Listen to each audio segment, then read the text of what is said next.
we have people joining from Singapore and the USA, India, South Africa, Italy, and Canada. So welcome to this latest edition of The Doctor is In. And so a couple housekeeping notes and reminders. So please keep your video off and audio muted. This first part is being recorded, but the second part, the Q&A part, is not being recorded for your privacy and security. So when it comes time for questions, please unmute yourself. It's also helpful if I can see your face, you can turn on your video, but it's not necessary. And of course, there's a chat box, you can submit your questions there. So your question does not have to be related to the topic of the day, and the pertinent references that I discuss will be put in the chat box, but later, because I found out last time that for the participants who joined after I posted in the chat, they didn't get to see those. So we'll get started. In the previous webinar, we discussed the resilience and recovery, what makes someone resilient, and how can one develop resilience. So while preparing for that talk, I came across some extra material that I'd like to continue discussing today, and probably over the next several weeks. And so remember that everyone and every encounter with someone, a patient, a trauma survivor, or someone suffering an illness, every encounter is an opportunity towards healing. And it's especially important during an intake interview, a psychological assessment, or a medical history, in which the clinician and beneficiary or patient are still getting to know each other. And so how can health professionals or social workers or case managers or others make the most of these introductory visits and ensure that these encounters are steps to building trust, resilience, and healing? So I've learned a lot about history taking over the last 20 years of interviewing patients. I've definitely made mistakes, but I've also seen the power of connection, even if it occurs only once. So today, please note that I'm not discussing interviews in which we are determining whether someone is trafficked or a victim of exploitation. So identification of victims is another topic that can be discussed in a later seminar. But an assessment or history interview has several core elements. And so one is, of course, the rapport building, the safety and trust and honesty that happens between an interviewer and interviewee. Another is informed consent. And so, of course, there's consent given, but is that consent truly informed? And so that's a good topic for another time. There's also a level of safety, especially for someone who's been trafficked. So if the person is still in danger or perceives that he or she is still in danger, then you're not going to be able to accomplish very much until you start to address those issues, such as doing a needs assessment. You know, there's housing or accommodation, clothes, food, and then there's emotional needs as well. And then we can get to a goal setting for short, medium, long-term issues. But underlying all these components is empowerment, whereby we build resiliency and strength through identifying their own strengths and developing new ones. So one of the criticisms of trauma-informed care approach is that there can be too much emphasis on the trauma and negative side of an individual situation and not enough attention on the strength and resiliency that he or she already has. Originally, the ACE, or Adverse Childhood Experiences Study, did not collect data on resilience factors. The designers of the study probably could not have imagined the profound results the study would generate or its impact on addressing trauma. But studies are now starting to incorporate a strengths-based approach to their trauma inquiry, in incorporating both past traumatic events as well as positive strength factors. And this approach can help identify root factors, or root causes rather, as well as current resources. And that way interventions can be better tailored to the individual and hopefully increases their effectiveness. So we know that not every survivor of multiple ACEs ends up with a horrible life, and not everyone who experiences the same trauma shares the same outcomes. So we need to find out why. Several scales evaluate resilience factors, such as the Resilience Scale Assessment, the Brief Resilience Scale, and the Connor-Davidson Resilience Scale. Again, those will be in the chat box towards the end of the talk. One does not have to use these resilience scales as is unless you want to do research. The questions and/or approaches in these scales can be included in your intake interviews, assessments, or medical histories. A paper by Lewis O'Connor states, education about the impact of trauma is fundamental to inquiry. Patients may gain an understanding of how their experiences have a direct relationship to their health and well-being, and able to identify strengths and factors that enable post-traumatic growth. That's one form of psychoeducation. And furthermore, focusing only on the trauma can be triggering or destabilizing or lead to an increase in reactivity and hyperarousal throughout the interview. So during an interview, we of course do address the negative issues, but shifting the focus of the conversation from negative to positive can help bring someone back into a perspective of strength and hope, and help them better emotionally regulate through the troubling bits of the conversation. The process of inquiry about resilience and strengths can benefit the interviewer as well as the trauma survivor, and the overall relationship is improved with this approach.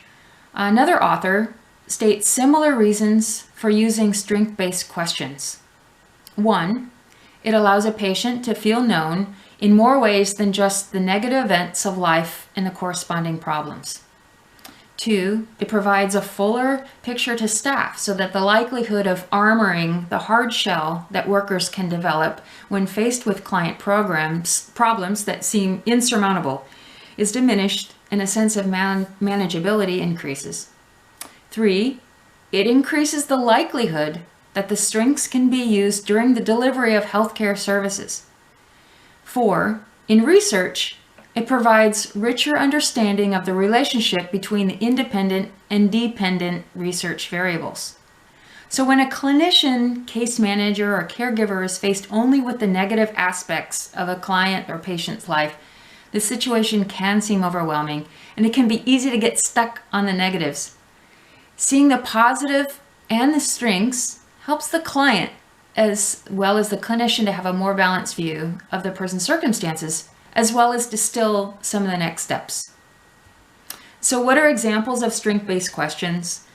So the interview can follow up a discussion of trauma with exposures or comments such as, tell me about how you managed to get through this experience, or you really showed a lot of strength being able to keep going through a situation like that.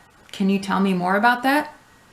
In this way, you can help the person reflect on their own strength and resiliency that got them through the trauma and to the point where they are having this conversation with you that day. Assessments involve determining what physical needs someone has, but we can highlight the things that the individual already has as strengths. Resiliency factors include external and external things. So external factors include home or accommodation, job or study, transportation, financial security. Internal factors include faith, family, social factors, social relationships, hopes and dreams. One of the interesting questions that I read was, if your good friend was here with us today, and I asked him or her what they liked best about you, what would he or she say? So questions that can clarify positive forces include, what community supports do you have right now? And that can be local, or it could even be abroad. Do you engage in any physical activity? Or would you like to start? Or what would you like to do? Do you enjoy any creative outlets, such as music, writing, or art? Do you have any calming rituals, such as meditation or taking baths? It's important to inquire about the role of faith or spirituality or other cultural customs that are important to them. You can ask about just general positive things in their life. What gives you hope? What are you looking forward to today? Or tell me something good that happened to you yesterday or last week. And so think of ways that you can illuminate these to your client. who may not be able to see them as strengths. So sometimes they have a strength, but the client can't identify them in him or herself. It may be they don't currently participate in one of the above activities, but used to, and perhaps you can explore ways to help them reincorporate into their life. Assessments may also be opportunity to build regulatory capacity of the individual, which also develops strength and resiliency. For example, the interviewer can inquire about what he or she does to help feel better when upset, such as breathing exercises, or thinking about her children, or praying. What potentially problematic coping mechanisms, such as substance abuse or self-harm, are currently being employed? These kinds of questions can also lead to brainstorming ideas about more positive ways the individual can handle difficult situations. Inquiring about biorhythms is another way to address regulatory capacity and gain insight into the individual's mental health state. It's also a tangible way that survivors can understand themselves, as well as provide concrete ways for them to improve their health and strength. Hopper states that it may be easier for survivors to answer questions such as, how have you been sleeping? What is your energy level like? And how is your appetite? Rather than more ambiguous questions such as, how are you feeling emotionally? Promotion of health behaviors can also be concrete, such as offering information on sleep, hygiene, nutrition, and physical activity. So everyone has strengths and dreams and is capable of recovery. When we focus only on the negative impacts of trauma, it's easy to overlook what the survivor brings to the table for their own recovery. Assessments should take in the entire spectrum of circumstances, from the trauma and health impacts, the current negative situations, to the resiliency factors the individual already possesses. Although they do need help, they are a lot stronger than sometimes we give them credit for. By focusing only on the trauma of what has been done to them and the current negative circumstances, and yes, sometimes they are very serious, a lot of caregivers tend to see them as weak and can sometimes get caught up in over-helping. The survivor can also be affected by this by perpetuating a negative perception of him or herself and encouraging an attitude of passivity and victim mode, allowing the staff or care team to do almost everything for them instead of building empowerment. We need to emphasize personhood over victimhood. Positive encounters can help change that, when you see more in them than they see in themselves. So I want you to also reflect on times when someone has seen more in you than you did in yourself. So as I wrap up, I'm going to share some other interviewing pearls. So, know the stated purpose of the interview. And so clarify this to the interviewee so that they know what you're talking about and what the purpose is. Also, the person must always be able to refuse to answer a question or terminate the interview. This is about also informed consent, but it's important that they know that they have control over the interview. And so ask open-ended questions instead of yes, no. Also, how you ask things or say things is as, if not more important than what you ask. So make sure your questions are pertinent to the purpose of the interview. And also, we don't want to ask questions out of your own curiosity because that may derail the interview and it may get into topics that the client is not interested in answering. And I've had the experience of getting in that trap, and the interview did not end well. So always remember that the client or patient is the expert and owner of his or her story. Also remember that traumatic memory can be fragmented, and so that when a client has difficulty putting memory together, that the traumatic memory doesn't come in a coherent narrative.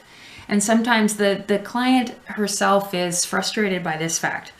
And we don't want to belabor the point. We can help ask clarifying questions, But we don't have to contribute to the frustration by being frustrated ourselves. Just understand that this is a fact. Also, we want to avoid the pitfall of unloading. So it can be the case that a client feels that if I can just unburden myself of this trauma, if I get my story out, if I speak it out with someone I trust, then it will be over. But the problem is that this can cause a flooding of emotions and cause a hyperarousal or dissociation. And so that, we don't want to encourage that. Now, if a patient wants to tell a story, you can go ahead and listen, but be aware for signs of flooding, for hyperarousal, or for dissociation, and gently guide the patient or the client back. Also, sometimes a client during the course of an interview, in order to avoid a question or avoid a topic, they'll perseverate on a story and just get caught up in that in order to avoid answering or addressing other issues. And so this might be the case, and you want to also gently redirect the interview to asking a question. And so this is where it comes up to give frequent breaks. And so when you see a client getting purposely derailing, the derailing could also happen unconsciously. And so you want to be able to, okay, it's time for a break. I see you might be getting upset, or maybe you don't want to say that. You don't want to say like, oh, I see you're getting upset. You'll want to say, yeah, it's time for a break, or man, this is really hard on you. I understand that these questions are long and they're hard and they're bringing up some difficult things. And so we'll just take a break and regroup in a couple minutes. So I always find it amazing how stable someone can appear when they've had to appear that way for a very long time, when they've had to put up a good, strong front in order to survive. And so sometimes we all know what that feels like when we've had to put up a front to people in order to survive a moment or a week or longer. It's pretty amazing. And so these, people who have been victimized by human trafficking or chronic childhood abuse are the strongest individuals that I've ever met. So I hope that this provides a good introduction of incorporating a strength-based approach to your interviews and assessments. So there's other points about interviewing that arise from here to discuss, but I'll leave those for future topics. So I'm going to stop recording and then go on to your questions.